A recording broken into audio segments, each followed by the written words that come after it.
you. How are you, everyone?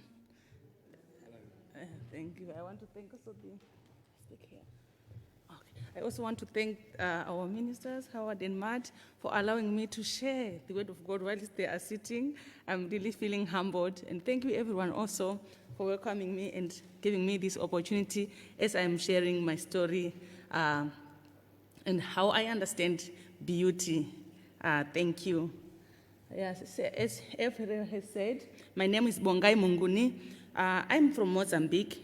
I am a Mozambican by descendants. My parents are Zimbabwe. Okay, sorry again. I am Mozambican by descent, then a Zimbabwean by birth. My parents are Mozambicans, so I was born in Zimbabwe when they were fleeing from war.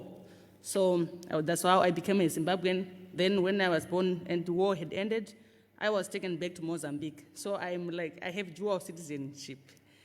So thank you. The next slide.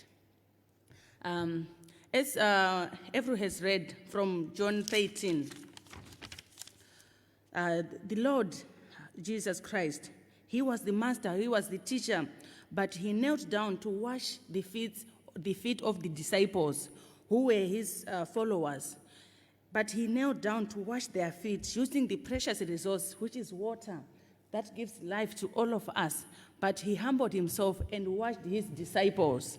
So for me, that's the beauty, that love, that kindness, that valuing of those who follow you. For me, that's what I see as beauty. That's the definition of beauty to me. Then also, it was easy for him. Oh, it's a bit far, this slide. Let me use this one. Yeah. So for me, I say Jesus was able to wash his disciples' feet because he valued them. He saw that they are beautiful. That's why it was not difficult for him to kneel down and save his followers. It was because he valued them. He saw that they are beautiful. He saw that they were amazing to him. They left all that they were doing to follow him and share the gospel of Christ. So seeing people or seeing God's creation, it's beauty. So the way I see myself, like I feel good about myself, I value myself, so that's the beauty.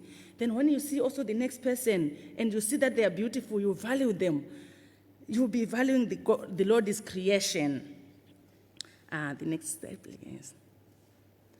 So that servanthood, that ministering, that valuing of one another, if we continue with it, if we really take time, take moment to think about it, to reflect about it, that's what brings beauty in our life, in our community. Like as I was talking to everyone when we were in the church, like, this is very beautiful. We are seated here, we are able to wave to anyone who is in the other side to say, hi Margaret, hi Kirsty. This is beautiful. We are relaxed. We are able to talk to anyone without fearing to say, oh, maybe they don't want to be greeted. Maybe I was feeling really relaxed and happy, and to me, that's beautiful. Living in a community, serving one another. It's not about an individual, it's about the community. So just to add to our verse on John 13, there's also Psalm 133, verse 1. It says, how wonderful and how beautiful when brothers and sisters get along. This is from the Message Bible version. Then from NIV, it says, how good and pleasant it is when God's people live together in unity. So that's the beauty of staying together as one, honoring one another, thinking about one another, trying to make sure that the next person is as comfortable as I want them to be, valuing one another, living as a community. To me, that's the beauty. Someone who is beautiful is that one who I am able to sit next to, whom I am able to greet to anytime, whom I am able to associate with. That person to me is the very beautiful person. Not just someone who is beautiful physically, but I can't greet them. I can't associate with them. They also don't want to be greeted by me. To me, they will not be beautiful. But those that I can relate to, they are the most beautiful people. Thank you. So now I want to, the next slide. Now I want to take you through my life journey from where I grew up, my education, and how I get to be here. And may you see the beauty of the Lord in my sharing. So I was born in Zimbabwe. I hope you were able to see. I was born in Zimbabwe. My parents were refugees in Zimbabwe, fleeing from war. Then, after some time, when war had ended in Mozambique, I was taken back and stay in Mozambique now. We are a clan, like we live as a clan. Like my uncle will be living here, the next home is another uncle, the next home. So we are like clustered together. So when I was growing up in the village, I was feeling very beautiful. We had the same language. We also eat together. When we have breakfast, we eat together as a family. Like, even if my father had 3 wives, it's a polygamy that is practiced in my village. But those 3 wives, we came together and eat every meal. Lunch we eat together, supper we eat together. Also for Christmas, we come together as a family. Those who have some money, especially the men, they will buy a cow, then they slaughter the cow. The ladies, we bring the mealie meal, we call it sadza. Then we take the food together, then we share. So to me, that was beautiful. I was feeling rich. I was able to dream. I'm like, I want to be a pilot when I grow up. So the following day, I'll be like, I want to be a doctor. The following day, I want to be anything. I was able to dream. Life was so good. It was a community. So this is also one of our homes. That's me there, 2018. So I was, we use mud to paint our houses. Then we have different types of soil to just decorate our houses so that they are beautiful. Then we also do farming. We still rely on farming. Even whatever we do, those that I'm carrying is maize meal. We were going to the grinding mill. It's heavy to carry the maize, but because we do it as a community, we'll be carrying those 40 kgs, 30 kg, but we'll be talking. We never do it as an individual. We'll be going as a group.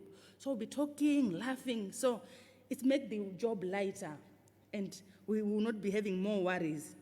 The other picture, the second, even when we do our dishes, we still not yet have dishwashers. We still wash our dishes outside, but it's still beautiful. We gather those plates together, then we'll be washing the plates and laughing, talking, and posing for pictures while we are working. Another picture, this one was also myself. We still doing the dishes. Then one picture for a typical afternoon at our village. We eat together like this one. It was after lunch. So we have lunch together, we eat. Then after that, we just sit outside. Then we talk, we discuss anything that we want to talk to. So we are always in a community. We are always with people. So to me, that's the one thing that I love about my community. The other picture, the first one at the right, this one is myself there and my other friends at a tea farm. That was my high school. We were at that school picking tea leaves from 6 a.m. to 12 midday, picking tea leaves. Then from 1 p.m. to 7 p.m., we'll be in classrooms. So the salary from the tea picking, that's the one we were using to pay for our school fees. So whether it's raining, whether it's snowing, but we don't have snow, but whether it's really a bit cold, we have to work and we have to go to school. It is hard now when I'm thinking about it, but when I was going through it, it was not hard. We were over like 1,000 students at one school, from 1 to 4. We were taking each other as siblings. We were not really seeing each other as classmates. We were like a family. It was beautiful. It was really lovely. Even when we have holidays, I'll be missing to go to the tea farm to say, oh, I'm missing my friends. We'll be singing in the tea farm. Also, our foremen were really nice. They were like our fathers. The teachers also, they were like our parents. They were not beating us. During my time, the teachers were allowed to beat children at school, but our teachers were not beating us. If you are misbehaving or you are not doing your work, you will be sent to the headmaster. Then he will sit you down, say, my daughter, my son, please don't do this. Life is like this. So after that talk, you go back and think again well. And that was beautiful. We didn't feel like he was our teacher. He was like our father. And he really helped me to also go through school and finish. The other picture is myself, this one. myself graduating, and there was the late President Robert Mugabe. He was the one who kept those who have done well. So this is a picture of prestige. I had done well at master's degree and I was kept by him. So it was really an achievement. And I was so happy about that, and my mother was there also at the graduation. I was so happy. Then they left 2 pictures, these ones. It's the one on top left is one of our teachers' houses in my village now in Mozambique. The bottom one is the primary school. So I'm still really thinking, say, Lord, may you help me. I've been in UK, I've been in South Africa, learning at very beautiful schools. May He help me. I want to really work hard to try that as a community. We want to upgrade these teachers' houses and the primary school so that it's beautiful, so that it is at the standard I will really appreciate and dream about. So we are still working on that one. It's still beautiful, but we can do a bit better on this one. Then this is my mother and my sister. They had come for my graduation. I was so happy to be with them at school. And the other one is my supervisor. I love taking a lot of pictures. So when I was now at university, I was in the city in Harare. That's when I really felt I am a bit different. So when I was there now, the language I speak back home in Mozambique and the language they speak in the city center in Harare, I didn't know that it was different, but it was when I was there. Like, they asked my name. What is your name? I said, Bongai. They said, oh, what does that mean? I'm like, but it's still Shona. Our language is called Shona. I'm like, it's still Shona. Why are you asking? What does it mean? So I was really a bit hurt. But I didn't understand that they were not being rude. It's different. The language was a bit different. They were not understanding. So then also because of now the socio-economic status, I was just sending myself to school. Unfortunately, my parents were not supporting my education. I had to really fight to go to school. So I didn't have nice clothes or shoes or nice hair. We usually put our wigs. I was just okay with my short hair. So people would be looking at me a bit weird, like, okay, you are here at school. The other one was even saying, oh, if I had courage like you, I will live a better life, like you are able to come to school with these slippers or without really nice clothes. I'm like, oh, I didn't see that. I'm okay, I'm feeling good. I don't mind about clothes. I'm actually happy to be at the university. So that's when I saw that, oh, that community we have home, it's not like everywhere. Sometimes it's not like that. Not everyone will be accepting you the way you think. Also, I might not accept people as they are also sometimes, but that's when I saw that I have to work hard again to really make sure that I see people the way I see my family back home. I never see anyone ugly in my family. I saw everyone beautiful. So I'm like, the way I see my family, can I have the same way to look at people? Like when I see anyone, even though I don't know them, can I see that they are still beautiful, they are still lovely, and wish them well? Then I came to England. I was so happy to come to England. Sure, when I got the scholarship to come and study here, I couldn't really rest. I'm like, yo, I'm going to England. The first time I arrive in England, I'll be sending you pictures with me and people in England. So I arrived and it was October, very cold. Oh, the weather was different. But it was still beautiful, but it was too cold. So I arrived, I was really hoping that the next day I would be having some pictures with people so that I can send home to say, I'm in England. Oh, and unfortunately, so I was stopping people, hello, where's Langford? Where's this place? People were not stopping. They would just say, hello, where's Langford? Everyone just looked at me and they left. I'm like, oh, but I'm in England. I thought everyone would be a bit more nice. Oh, I started feeling different now. Then I went to the school. We stayed for a few months. Then COVID came. Everyone left. Most people I was staying with, they are from England, so they just went home.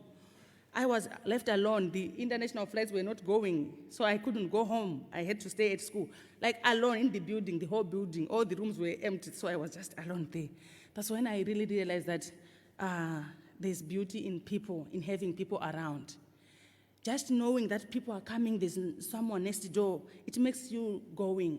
But also that feeling that you are alone in a place, and I was in a new country, it really get a toll on me. I was failing even to read. Even on WhatsApp, it was too much just being on WhatsApp because people would be sending like, oh, COVID is going on, COVID. Oh, it was really difficult and it was a lonely time. Then God came through to my help. I am suffering from arthritis. It's really disturbing me. So the hospital called me that I can't go out. I must shield more because of the arthritis and the tablets I took. So they gave me numbers for volunteers from England there who were volunteering through NHS. That was my first time to see someone and to take pictures. I was so happy. Yeah, I wanted the medicine, but I wanted the pictures more. So I met Jenny from the first picture where I have a cake. So through NHS, they were delivering the medicine to me. Then they started talking to me. Oh, I started interacting with the people. Now I felt that I am not in an island in England, but I am in a society. That interaction with the people was really beautiful. And my society began to grow, my network began to grow, and I was so happy. So we were having my birthday there. They invited me to their place, and they threw a big birthday party for me. I was so happy. We took a lot of pictures, and I sent back home. I'm like, I'm in England now. See, I've also met people. Then that was nice. Then the next picture, I didn't apply for accommodation on time. There was somewhere I was supposed to go and stay, and unfortunately, last minute, it dropped out. So I was about to be homeless, and I was very scared. Like, I can't be homeless in England. It's too cold. I have to be somewhere. Then I was a bit stressed. I didn't know what to do. Then everyone came to my rescue. I didn't know her. She didn't also know me. I thought she was Jenny's friend, but she was not. So when she came, I was really relaxed. I'm like, oh, she's Jenny's friend. Then she said, oh, I don't know Jenny. My friend Jenny advertised me on Facebook to say, if there's someone with accommodation, Bongi is looking for accommodation, may you kindly help? Then everyone came to help me. Oh, that has been an amazing and beautiful thing that has happened to my life. Thank you so much, everyone, again. So she came to help me to pack my clothes. Then I started staying with her at her place. So I was just now being happy to be in a family. She has got 2 lovely daughters. So we have supper together, not supper only, breakfast together, lunch together, supper together. So it's a complete home. I have people to talk to. I do my schoolwork, but I still have people to talk to and anything, even also sharing the food. Then I was able now to talk to everyone, like, okay, I have some dreams I have for my community. And she said, oh yeah, it's making sense. What do you want to do? So I was sharing that I want to help my community to build schools. I want to help to drill boreholes and to buy clothes from the charity shop. A lot of things. And she was like, oh, it's making sense. It's making sense. Let's try to put it down on page and see how we can do it. So the other picture. Yes, the other picture at the left, that's myself here. I was washing my clothes, preparing to come to England. That was just, I think, a day before I came to catch my flight to come to England. So I was washing my clothes and washing my mother's clothes and blankets so that I leave them clean, so that that was my goodbye to her, so that I catch my flight to England. So we wash in the river, we still bath in the river, do our laundry in the river. So when I was talking, say, I really desire to have some water for the community, not only for my mother, but for the community. That's the thing, I'm still with the community thing, to say, if I drill a borehole for my mother, it's still good, but I still desire for the whole community, so that we all have water. They can still have some water at home and do some gardening, and the children will be having more time to go to school and do other things, unlike going to the stream every time to fetch water. Because we use those 2 gallons, like those ones, we'll be fetching those ones, carrying water, go back and forth. So we had done that one, so we have this Just Giving page. People are helping us to do that, and it's really beautiful. So the other vision, the other picture, is our vision for the community. I still think about the community, but that's my mind is always about having all of us, if we all have something. Because I have been on scholarships and I've been here, everything I'm held by the school and the government. So I'm like, Lord, you have given me this beautiful life. How can I help back my family? How can I help back my community? So we want to try to do the water, then we do the agriculture project, and the preschool, the primary school, and the adult school. We want to do it as a community. So here, the other picture, everyone was helping me also. I wanted to go and buy the clothes for the children. When I go back, they say, I'm from England. So I give them some clothes. Then Ev said, oh, you don't need to buy. We can ask our friends. Oh, we got more than we wanted. I was really like, oh, people can give us clothes. I said, yes, we can get. We got a lot of clothes. Then we managed to ship them. They are on their way. I haven't told my family that there's a Christmas gift I have for you. I will just surprise them when I get back home. So we'll give the children, the mothers, the fathers. Some of them, they have never wear shoes, and we had got a lot of shoes and everything there. Then the other Sunday, the next picture, we were here. Yes, we were here. I wanted also to learn about farming, like how is farming being done in UK. I was really seeing some really advanced way of doing farming, and the pesticides and the soils. Then we were here, and the minister was preaching. Then he showed us about Rob Waldron on the harvest day. Yes. And we were like, oh, let's write down his name. He might help us. We wrote down his name. Then we asked him if we can visit his farm. Oh, this was the most beautiful thing that has ever happened also on my life on this day. He allowed us to come to his farm. We had breakfast in his room, in his house. He taught us about how he's doing the farming. He's not using fertilizers or pesticides. They're doing organic farming. I'm like, this is what we want. Because in the village, it will be a bit difficult to use fertilizers. They are a bit expensive. But he showed us how we can do organic farming. The cows, the chicken. Oh, I'm loaded with the information. So when I go back home, I want to gather the community to say, come. Let me share with you the information I was given in England so that we learn how to do farming, so that everyone will be having food, the kids, the mothers, and the fathers. The next picture. So this is also more pictures. Wherever I go, I love pictures. So we took a lot of pictures with the other couple doing their farming. Then the next picture. This one also, I took a lot of pictures. The other one is here with Margaret and Pearl. Yes, and I was so happy. So the other one is myself and the other lady who came to visit us at Everest Place to hear like when I am sharing about Africa and my journey.